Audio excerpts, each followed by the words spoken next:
So I think it was indeed very important that we had the possibility to participate in the launch of this particular book that Professor Ndlovu spoke about, which is on the Soweto uprising and related questions.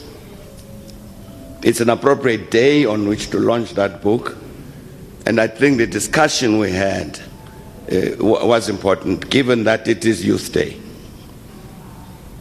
I think the questions raised by the young people after the launch of the second book, this one, were important, including the question of access by young people to this kind of book.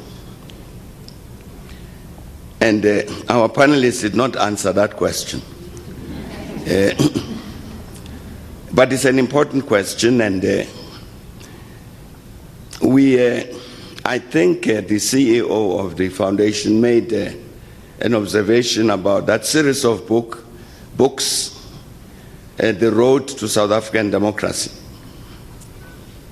And as Professor Ndlovu was saying, this book on the Soweto uprising is volume 7. That does not mean 7 books, because some of the volumes are in 3 books. Volume 1, Part 1, Part 2, Part 3. Something like that. So it's a whole number of books. It's a library. And the decision was taken quite early on that they should be made accessible to young people.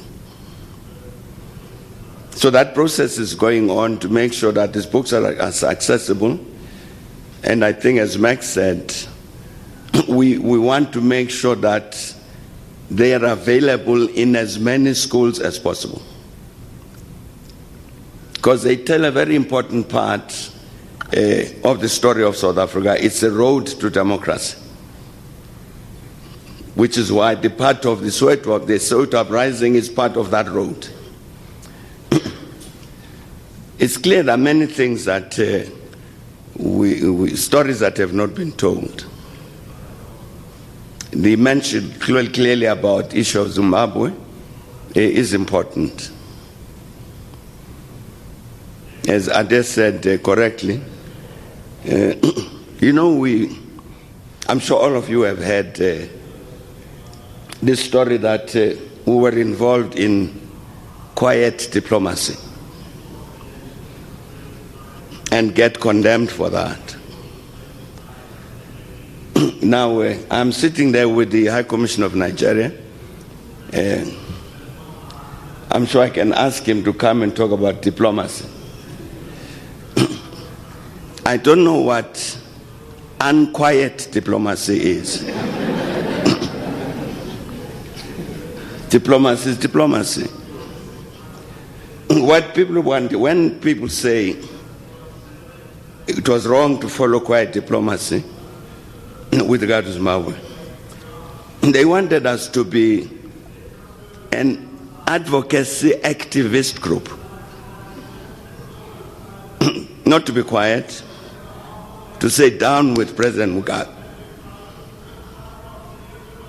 And then we cease to be diplomats. We become activists. And during some of that time, the current Minister of DERCO, Foreign Affairs, Linda Sisulu, was Minister of Intelligence. The British, Ade is correct, the Prime Minister then, Tony Blair, wanted regime change. They were trying to persuade us here to agree to position British troops in order to go and remove President Mbeki in Zimbabwe. When we said no, we said, you see, it's a task of the Zimbabwe population to decide who their president should be. It's not South African responsibility. It's not the British responsibility either. So we said no. I'm mentioning Minister Sisulu because there was a lot of discussion about this, which involved the UK, the US, and Canada. And she had to do many trips to those countries, with them saying to us, you must serve as a base for regime change in Zimbabwe. And we said no. And that is why the attack against us about quiet diplomacy. The issue was not quiet diplomacy. The issue was that we were refusing to join in a conspiracy to change the government of Zimbabwe as these foreign elements. That's part of the story that needs to be told about Zimbabwe. I think the other story that needs to be told about Zimbabwe is that we were insisting for many years that surely it's the right of the people of Zimbabwe to determine their future. We knew there were certain people here in South Africa who have a view that South Africa is a big power and must tell the Zimbabweans where you are right and wrong and do this, do the other. And we're saying no. In our case, when we had to negotiate change, we insisted with the rest of the world to say this is the responsibility of the South Africans to determine their future. So the negotiations must take place here in South Africa, among South Africans, obviously with the support of the rest of the world. We took exactly the same position with regard to Zimbabwe. And so said to the Zimbabweans, the MDC were the first ones to approach us, Changirai, the late Changirai, to say, please, can you help? So we agreed and we helped. But we said to Zimbabweans, you must decide the future of Zimbabwe. And therefore, as we meet both sides, there were two, three delegations. Each one of you should say what should be on the agenda. And nobody, none of the 2 or 3 of you, has a right of veto over the composition of the agenda. And so whatever is said will be the agenda. And that's what happened. So all of them, ZANU-PF said we want the following things on the agenda. MDC Changirai said we want the following matters on the agenda. Mtambara said, and that became the agenda.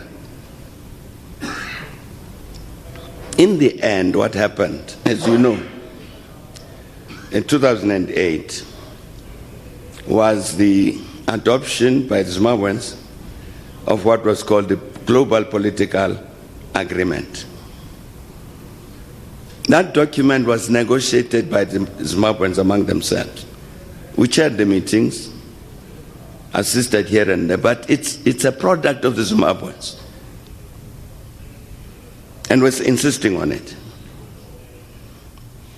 So I'm really relating the stories to make the point I think that was made